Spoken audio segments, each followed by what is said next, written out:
Hey guys, welcome back to the Progressive Fit podcast. I'm your host, Luke Lamont, and on today's episode, I have the pleasure of speaking to online coach Jack Gadd. Jack recently went on holiday for his honeymoon for 4 weeks, and the summer is basically here. We thought it would be a good idea to talk about holidays and training and nutrition. We talk about what Jack did in the lead up to going on holiday, what he did whilst he was away in regards to training and how he managed his nutrition, and then the sort of things that he'd done when he got back. We also talk about what Jack advises with his clients as well to do whilst they're away. Although Jack is a natural bodybuilder, this is not a bodybuilder podcast, and the things that we talk about are well suited for the general population. It's not all super serious. Jack made me laugh quite a few times, and at one point I actually nearly spat my drink out because of something he said. So hopefully you enjoyed this episode. I know I enjoyed talking to Jack. It was great to hear his thoughts on how he managed to basically stay in shape whilst being on holiday and not do a lot of training and kinda relaxed. Probably just give it all away in the intro. But hey, listen anyway. Enjoy the episode with Jack Gadd. Right, Jack, welcome to the podcast. Thank you for coming on. Thank you very much for having me on. It's an absolute honour. It's been a long time since I've been on a podcast, so I'm looking forward to today and having a bit of a ramble on about the topics that we've got to discuss. So thank you for the invite. Yeah, you're welcome, mate. I've been following you now a while, so I've always been intrigued to speak to you a bit more on a deeper level. So this will be cool, especially with the topic that we've got arranged. For the listener, we're going to talk about sort of eating and training whilst you're away on holiday, because obviously you've done a bit of traveling. Before we get into that, just give the listener a little bit of your personal background. Okay, cool. So I've been in the fitness industry for about, I'd say 4 years now. The first year, I don't know whether you follow me back then, it was when I was in the If You Fit Your Macros craze. So I would say fitness, like that wasn't really fitness. I was just trying to fit as much food into my macros as possible to make it look as pretty as possible for Instagram. Like if you scroll back through my feed like a few years ago, it would have just been pictures of protein bars on top of a protein pancake. And like that kind of, it introduced me to the fitness world. It introduced me to Instagram and like sort of what it can bring to the table. And then I sort of decided in 2016, after I finished competing in 2015, to start learning more about nutrition and training. So doing the show almost gave me the bug for fitness. It gave me like kind of almost a passion for a career of bodybuilding, for helping people get their physiques into better shapes, help them with nutrition, help them with training. So I spent the best part of probably about 2 years just attending seminars, learning, doing courses, basically just improving my knowledge. And then in 2017, I started taking on a few clients, started building up my client base to do online coaching, which has kind of gone from strength to strength from 2017, which is really cool to see. Did another prep in 2018 as well. So that's kind of like, that's my big passion, is competition prep in natural bodybuilding. So in 2015, like I entered as a novice. It was just kind of wetting my feet into the industry, seeing what it was like. And then from there, like I just got a massive bug for it.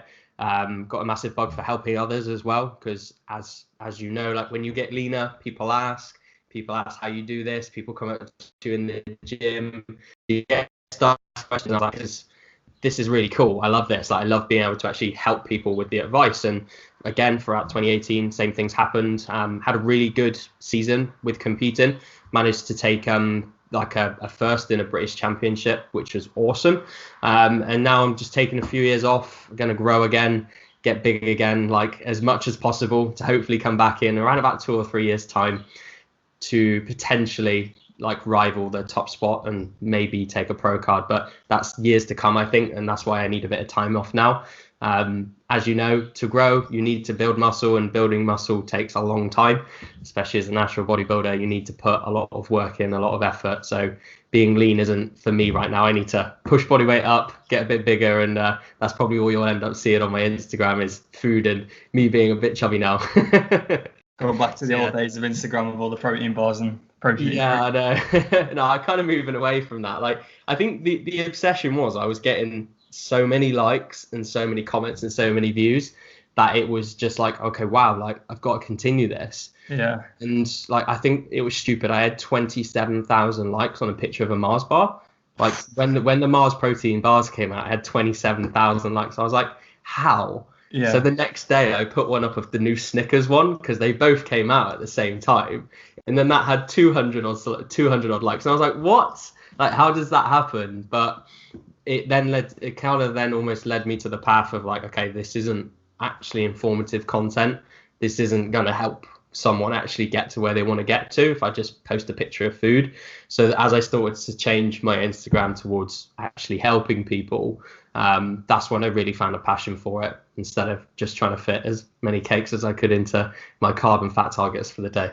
Yeah. No, it's obviously a lot better for the need of the world these days, isn't it? Yeah, definitely.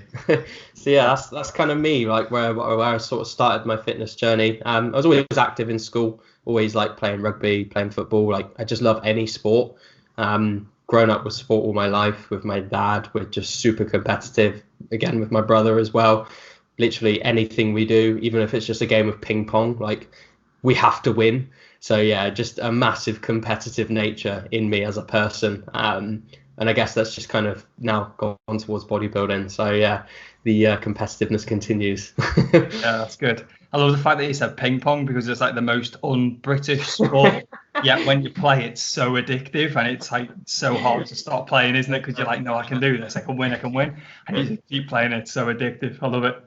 You go on holiday for like a relaxing holiday, and it turns into a 3-hour ping pong tournament. Yeah, when we were 19, we went to Magaluf, like 20 of us.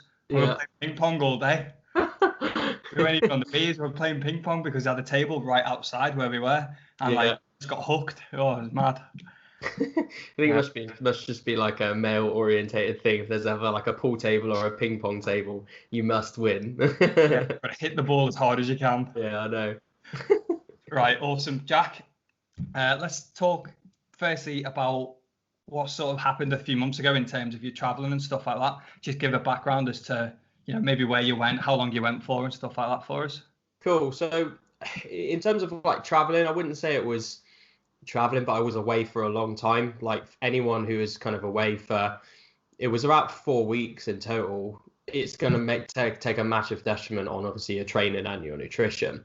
So it was for my honeymoon. So I got married in May. We literally went away like 2 days after, and I didn't start coming back into the UK until around about like early June. So we were in Mauritius and then Dubai, and then we went to Santorini. So training that month was always going to be really difficult.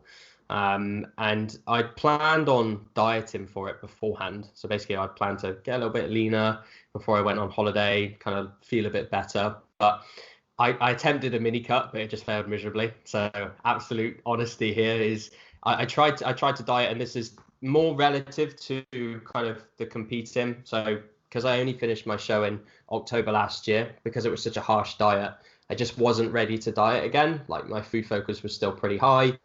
Hormones probably weren't where they should have been. They weren't back to normal yet. So for anyone listening that knows, like competitors, hormones do take a little while to get back to normal post show. And yeah, it just took me ages to get back to it. And I shouldn't really have dieted, but in my mind, I was like, yeah, I need to be back to my leanness. I need to be back to it. So I kind of did like 3-4 weeks of a mini cut, knocked it on its head, and then just kept that physique before I went. So that was like kind of the physique that I took away on holiday, to obviously kind of feel somewhat happy, and I wasn't full bulk mode before I went away. So that was kind of like through May to June was most of the time away on holiday. Cool. What sort of things did you do for your mini cut? So it was just like a big slash in calories. So whenever I do mini cuts, I don't really like to do much in terms of expenditure from steps or cardio. Obviously steps is like usually quite a static number throughout the year. At the minute, I probably do about 6,000 a day because I'm sat down all day. But when I try and get into a mini cut, I'll try to take that about 10k plus. But the majority of my deficit always usually comes from calories. And I think if you've got the ability to slash a lot of food, and if you've come from a place where you're pushing up weight, trying to gain muscle, you can go into a mini cut and it's not actually that drastic of a diet. So you can probably drop maybe like 1,000 off of your bulking intake, and then you've kind of got that to work with. And the weight loss is very, very, very fast. But because the diet time is so short, it's not going to put any kind of detriment on your training. The rate of loss is actually okay because you're already heavy in the first place. So it's not like kind of at the tail end of a diet, if you're losing 2.5 pounds, 3 pound a week still, you're probably losing a bit of muscle there. You're not really going to lose much in a mini cut. So I just like to kind of take from food because it's just easy. I've always been like someone who will quite happily go low on food, because if you can stay busy, if you can actually keep your mind on other things while you're dieting, it makes hunger a lot easier. Like you just kind of almost stop thinking about hunger in a way because you're so busy. Yeah, cool. I mean, I saw you post the other day about, you put on your stories about not being afraid to go really low on calories. And I noticed a lot of people interacted with that, and it got quite a few reshares, which was cool. Yeah. I think it's the thing, isn't it? You see a lot of people now in the industry almost like being scared to drop food, but dieting is sometimes needs to get a little bit uncomfortable. You need to be a little bit hungry. Like, I don't know anyone who's ever successfully dieted and then not been hungry. Like, you will be hungry when you diet. It is in effect a controlled starvation. So you're going to be hungry. So if it means you've got to push your food lower, then do it. Like, there's no point keeping your food high and almost magically waiting for fat loss to happen, because it doesn't. That's not how fat loss works. Just accept you need to take it lower, or you do more outside of the gym. So if you're not doing any expenditure, maybe you do more steps, do more cardio, or you take the food drop. So you've got those options there. I just prefer food because I'm not the most active person in the world. Yeah, and when you're busy as well, it's harder to get those steps in, isn't it? Or increase even. Yeah. So I'm definitely cut food as well. That's my go-to. So is that pretty much all you've done for your mini cut then? Did you change your training at all? So with training, what I tend to usually do is basically just put it at around about a maintenance volume. Obviously, because of like my training age, I've been training for a while now, using the right techniques. I'm not going to grow in a mini cut. So in terms of my volume, I tend to put my more volume to a maintenance level. So enough that's going to help me retain the muscle during a diet, but not lose any, but then not too much to the point where I'm actually overexerting myself for no point. So I think a lot of people do that. They feel they need to kill themselves when they diet. So they go into the gym, they do 4 sets on everything, 10 to 15 reps, and they just absolutely murder themselves in the gym. And then all that happens is they come out feeling worse. Their NEAT probably in the day drops because they're so tired from their workout. So it has a tail-on effect. So there's a fine limit to kind of how much is enough. So I always do kind of almost just the minimum I can get away with in a mini cut, to obviously then retain the muscle, focus on the actual fat loss, which is the goal. And I think that's the kind of a good approach to take. So I'm not like killing myself in the gym, then it has an effect on outside the gym. Yeah, because a lot of people make the mistake of going into a fat loss phase or a mini cut phase or whatever and trying to do more. And like you say, it has a big detrimental effect either towards the end of the day or towards the coming weeks. Mm-hmm. So eventually it all blows up because they've gone too hard. The vein opens and it sort of backfires. So it was really good to hear you say, everything goes to maintenance. Just out of curiosity, what sort of volume landmarks do you follow? Is it anybody in particular? I'm a big follower of the Dr. Mike Israel ones, the RP ones. That's my kind of my baseline ones, and then I'll adapt it from there. So I try and keep everything to a minimum of about 10 sets. Arms might drop a little bit, mainly because I'm going to get quite a bit of carryover from push and pull movements. Legs tend to drop because they're a strong point on me. And now I've sort of, it's the thing, as you get heavier in your lifts, you'll find that your volume that you need will be kind of a bit. In terms of like squats, I can get away with doing like a few sets on sort of squats and maybe a few accessories, because they're obviously a strong point for me now. They don't need as much. So I try and keep everything to a minimum of 10 sets. Some stuff drops below, and stuff I can get away with, which doesn't really get too sore, like shoulders, lateral raises, they tend to be a little bit higher. So, but when I'm trying to grow, volume is quite high for me because I need a lot to grow, which is annoying. See, that's another good thing as well. You always want to try and get max result or progress from very little, don't you? Again, too many people go straight in with the higher end of the volume rather than trying to get maximum growth for that little bit of volume. That's Again, it. Sorry? I was going to say that's it. The amount of times I see people come in to like coaching and they're already doing like 5 sets of squats, 5 bench press, 5 incline press, and they're just literally doing every press in the world. And then when you add up their sets, they're doing like 35 in one workout, and it's like, come on, you're either not training hard enough or you're just dying every workout. Yeah, exactly. And then taking days to recover, which then has impacting, if you're doing like push pull legs, repeat, you're not going to be able to lift as heavy next time round. So it's going to have, again, effect, isn't it? So is that the split you follow then, push pull legs? No, so I follow a push pull legs upper lower. So I have 2 rest days. If I have 1 rest day, I just find I'm pretty battered, and I can never fit it in as well. I've realized now more than ever that kind of time off is actually better for me than training more. I just find if I'm more recovered, I can go into my sessions a bit better. I've got more time for the weekend for my wife, and then going for walks with the dog. Like, just it's a lot better lifestyle. And as you can see, like in terms of like what I'm trying to work towards with being like a pro in the natural bodybuilding world, there's a lot of pros out there who only train 3 days a week. Some of them only train 4 days a week. So it shows that you can actually get to that level without murdering yourself in the gym. And it just makes it makes sense. If you've got more recovery, you can train harder on those days. And then you've got more time off to enjoy the fruits of life. Yeah, exactly. There's more to it than just beasting yourself in the gym, isn't there? Cool. Yeah, exactly. Yeah. But then there's always the opposite end of the scale. Like if I could train twice a day and I had the time, maybe I would. I'd like split my workouts up into like 3 or 4 exercises, go and do the others in the evening, because I've seen that work really well for other people. I think it's just finding what you can progress with. That's the main part of any training program, is actually just finding where you can progress on a week-to-week basis. And if that's 3 days a week, 4 days, 5, 6, just make it work around you. Yeah, exactly. Because I'm in a similar boat. You know, I was training 6 times a week for a large part of the year so far. But then over the last month or so, dropped it down to 5, and I felt so much better. Yeah. You know, that extra day off has allowed me to get stronger, even though in the dieting phase, I'm actually still getting strength. Awesome. Or building strength, but I just feel so much better going into sessions. Yeah.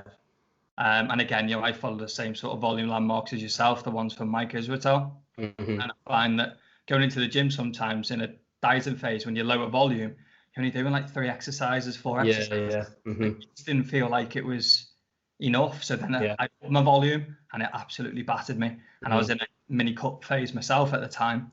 I'd nearly died. Anyway, because I took my volume back up, and that was a big mistake. But it was a good learning curve anyway.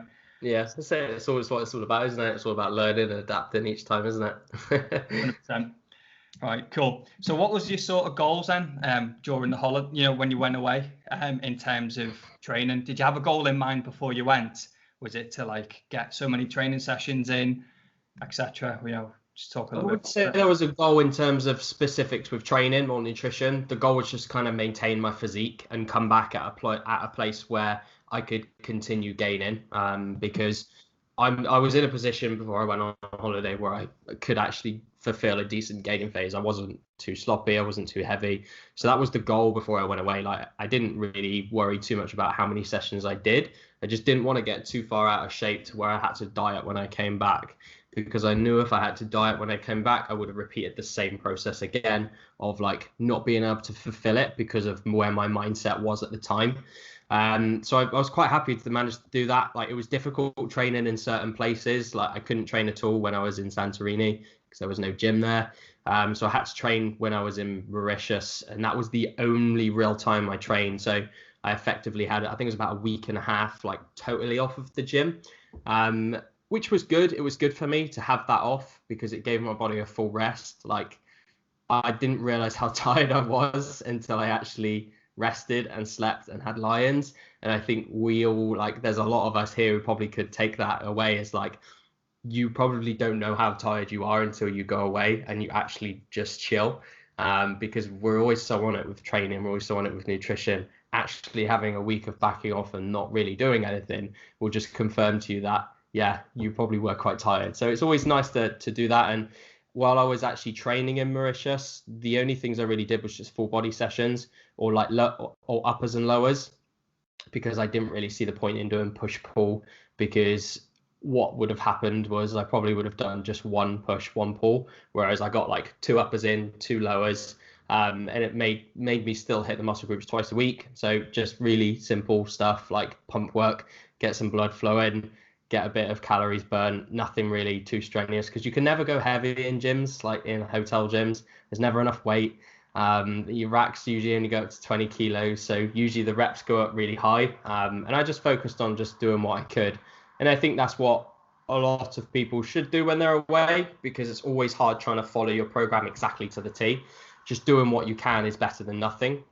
So if you can just kind of tailor your program around, probably look to up the reps, just take use of the equipment that is there, in and out in probably 45 minutes to an hour, and then go and sunbathe for the rest of the day. Nice. And obviously, you're doing the full body as well. You get a sick pump everywhere, ready for that gym selfie afterwards. Yeah, exactly. But no, 100%, like, you got to lose the whole push pull, I think, when you're away, especially if you're not got a structured training program for being away. If you're just going to try and get 45 minutes here and there, I think whole body is definitely the way.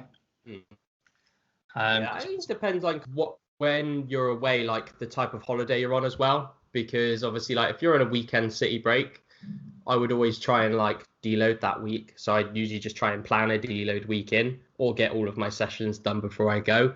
If it was like a holiday where you had control over your gym training every single day, then maybe you could actually go and do your proper training. So it's always relevant to the holiday, but most of the time it's like kind of all inclusive, or kind of holiday where the hotel is usually a bit naff, like the gym anyway. Nutrition kind of isn't really controllable, so you've just got to adapt to it as it's there. And you got to remember, like, if you're on it 50 weeks of the year, 51 weeks of the year, 1 week off or 2 weeks off isn't really going to break your physique. The 52 weeks absolutely nailing everything's probably going to break your physique, because you're never going to have a rest. I think people misunderestimate rest as one of the most powerful tools. Like, it's so nice to have it sometimes. Don't be afraid of it. That's the main thing. Otherwise, you just end up burning yourself out, and it just leads to injuries. It just leads to kind of getting yourself in a hole which you can't get out of. Yeah. I was listening to a podcast the other week. I can't remember whose it was now. I hate not knowing it, but it might have been the Revive Stronger one. And they had somebody on, and they were saying that there's a new study come out to say that if somebody got away with retaining their strength by doing 3 sets per week per body part. Okay. I don't know if you've heard that. And that can go like 3 or 4 weeks. Was that Eric Helms's new program that he's come out with on YouTube? No, I've seen something this week. I think he was it was like a 5-day split, full body every day. Yeah. And I think it is literally 3 or 4 exercises in each one. I don't know whether it's that one, but I've literally just seen that in the last couple of weeks come out. It looks interesting. I don't think I'd be able to do that because I'd be ruined. But yeah, it does sound interesting for like a beginner to do like 5 in a row, just hitting one body part each day. Sounds good.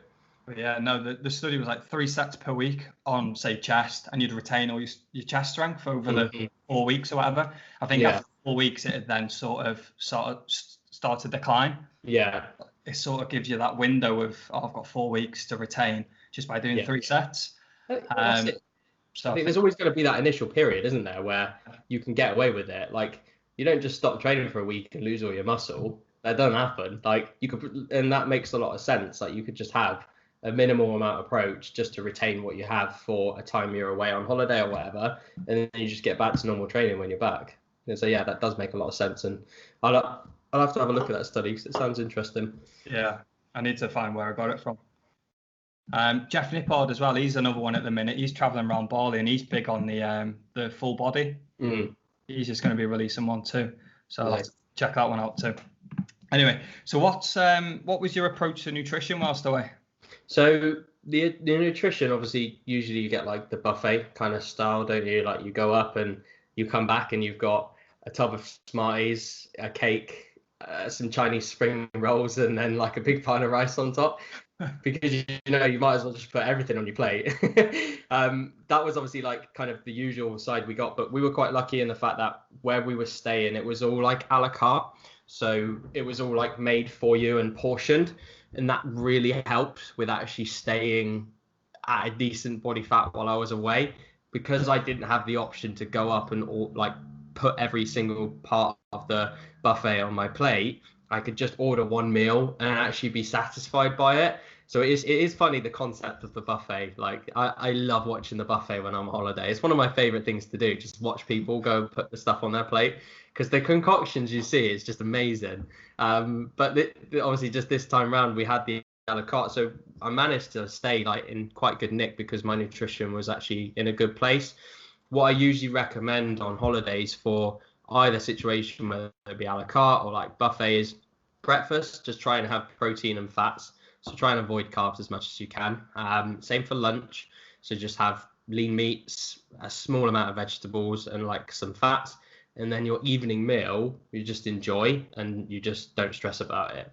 So that's a great way to have balance between the 3 meals, instead of saying like breakfast, I'll enjoy, lunch, I'll enjoy, dinner, I'll enjoy. And then lo and behold, you've ate 5,000 calories and absolutely nailed your targets for the day. This way you can have a lower cal breakfast, a lower cal lunch, and then the dinner you can just kind of not go wild, but eat in moderation and just enjoy something which you wouldn't normally have. So you're kind of almost giving yourself the chance to eat that meal, which is going to be somewhere probably more social, because usually that dinner meal is usually more social. Sometimes get dressed up for it. You might meet friends for it. So you're actually just allowing yourself to have more food in that meal, which is obviously going to probably mean more, if that makes sense. Yeah, and it's potentially around the most active part of the day as well, isn't it? You know, you might go for a walk around the town before or after. You walk from bar to bar potentially if you're in a town or a resort or whatever. So again, the lower fat during the day, you know, the breakfast and the lunch while you sat around the pool, the lower calories, sorry, not lower fat. Yeah. Kind of makes sense. Yeah. And then the higher calorie meal then in the evening, you know. Yeah. It's difficult to do because it's always nice to say you're going to do it, but then suddenly you've got a beer at 10 a.m. And then a double vodka at 1. But like to have that plan in sort of a process, if you really want to keep that physique, I find it works very well. Like when I've done it, like I actually came back from the holiday at the same weight. So I did manage to actually not gain a ton of weight while I was away, because obviously you're walking a bit as well. If you can follow those practices and just not go overboard every day, you'll come back the same weight. You might not look the same because obviously you've not been training much, but you're in a similar body composition. So it puts you in a good position for when you do get back. Yeah. Do you have any principles or rules for clients that say aren't going to be going to the gym during the holiday, but you know, say do this or try this or whatever? Yeah, I think a step target is a good rule to have. I think that's one of like a good golden rule to have for the day. If you're not going to go to the gym, at least hit a step target, or at least maybe do some form of cardio that you enjoy while you're there. So there is some form of activity, because I think a week of just not moving and eating will probably lead you to put quite a bit on. You need to be doing something, whether that's just enjoying a few walks, maybe going for a run, maybe just getting involved with some of the activities there, an excursion, whatever it might be, which is kind of maybe a bit more active than you would normally do. Just something to keep something ticking over, just so you don't kind of get to that point where you've put a lot on and you feel rubbish, because there's nothing worse when you've kind of like you're a week into your holiday and you feel like crap, and then you almost beat yourself up for it when you come back, or you even start beating yourself up mid-holiday and then start doing all the cardio, all the steps, because you haven't had a little bit of a plan before you went. Yeah, pretty much. Cool. And then what about in terms of supplements? Any supplements? I think the only supplements I would recommend is like a whey, just to help get protein in while you're away. Usually most food while you're away is pretty good. You can have good options. You can ask for, like, if there's someone cooking eggs, ask for egg whites. The meat options are usually pretty good, but I think a whey protein for times throughout the day when the snacks come out, you know, when there's like a cake at 10 a.m. and then 2 a.m, maybe just have a protein shake then instead of that option. At least it gets your protein target up, and you're not going to fall short of that. And maybe, yeah, I'd say just that, to be honest. I wouldn't bother taking your whole stack with you and paying an extra 20 kilos for EasyJet for your multivitamins and creatine patches. Just take whey, it'd be fine. So that's the only thing I really recommend, to be honest. Yeah, cool. I mean, going back to the activity, but I always a fan of people hiring bikes, Yes, going yeah. around by bikes. Maybe more so if it's a city break, or getting lengths in the pool as well. Set yourself a target of doing Yeah. of lengths either each day or AM and noon. So Yeah. first thing and last thing. That's No, something I've used in the past anyway. I think that's a great idea. Like, just have like a target of something which is some activity, whether it's in the pool, maybe playing volleyball once a day with family or friends, just something. Like when we were away, we went and hiked up a mountain, and I didn't realize how much activity that would be, but that was probably for 1 week because it was just so high. But just any kind of activity which is going to be enjoyable as well. Like the only reason why we went up the mountain was to see the view at the top. Like, if there's something which is going to involve activity getting somewhere and it's worth it when you get there, then I would try and get involved with that. Like you said, bikes as well, like biking around the town, or it's usually quite fun if you can mix it in with something else. So yeah, I think that's a great idea, is have an activity of some sorts. Yeah, awesome. I mean, the last sort of section then is post-holiday, after the holiday. I mean, you said initially that you didn't have to diet when you came home because of you sort of kept on to everything when you're away. I mean, what sort of things would you put in if somebody hadn't trained and they did let themselves go a little bit on holiday? How would the sort of training look and their goals look?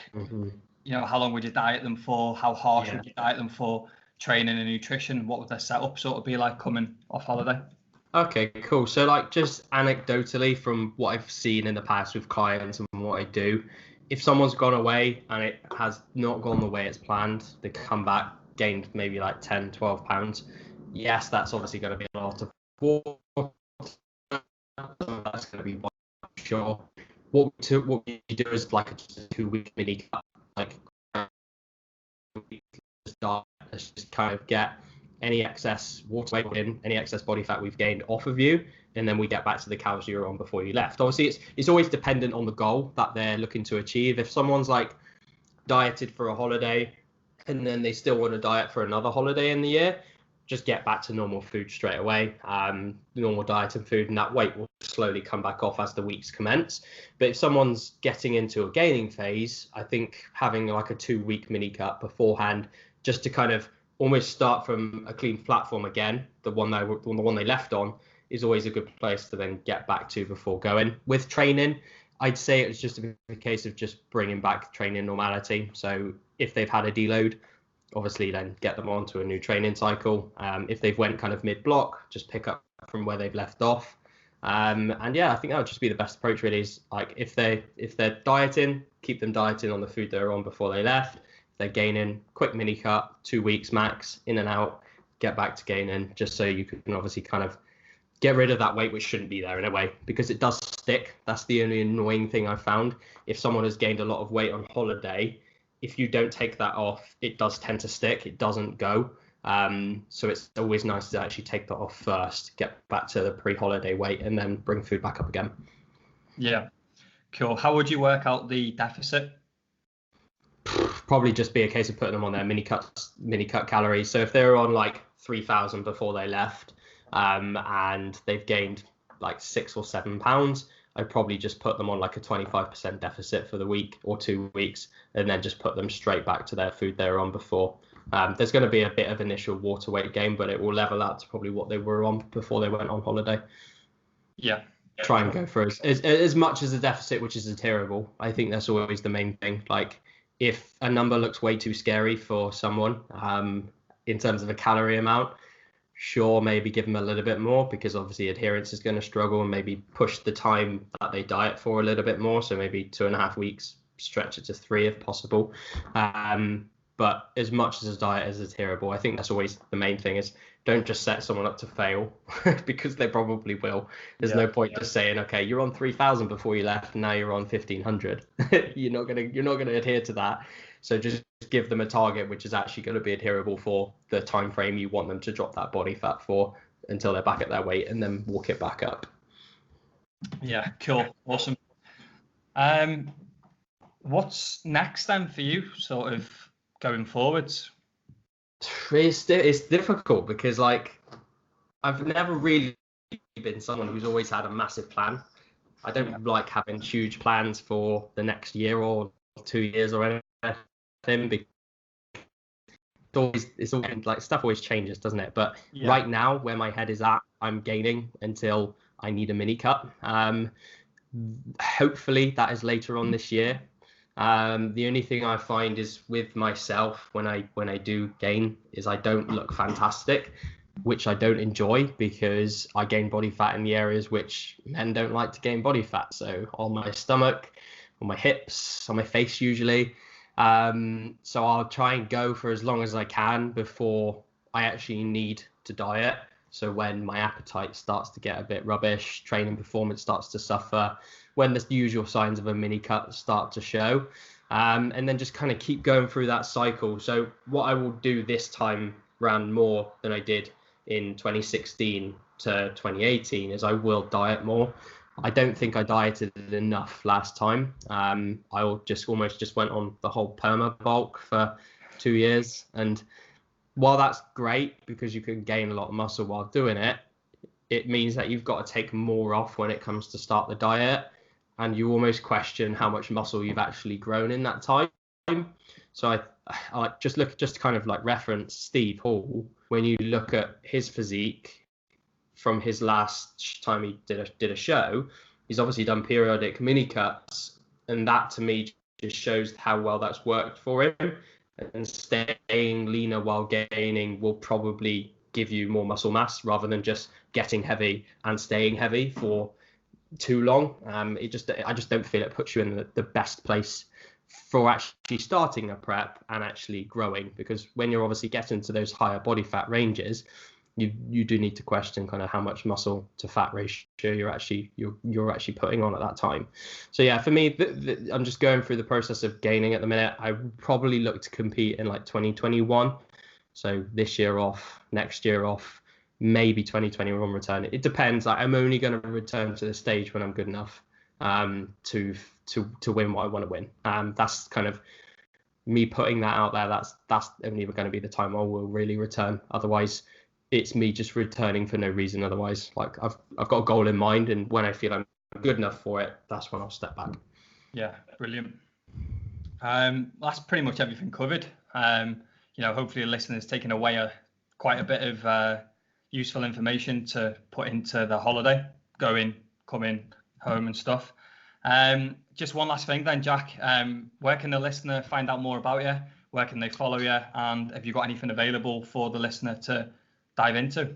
So I've got my Instagram. That's my main port of like place where I put content out. So Instagram stories, just at Jack Gadd Fitness. I'm posting on there every day. I'm going to start doing IGTV on there too. In terms of where the listener can grab stuff from me, it's funny you should say that, because I've actually got an ebook which is now coming out in the next couple of weeks. Been meaning to do it for ages, but it's just getting the kind of the background of it sorted out.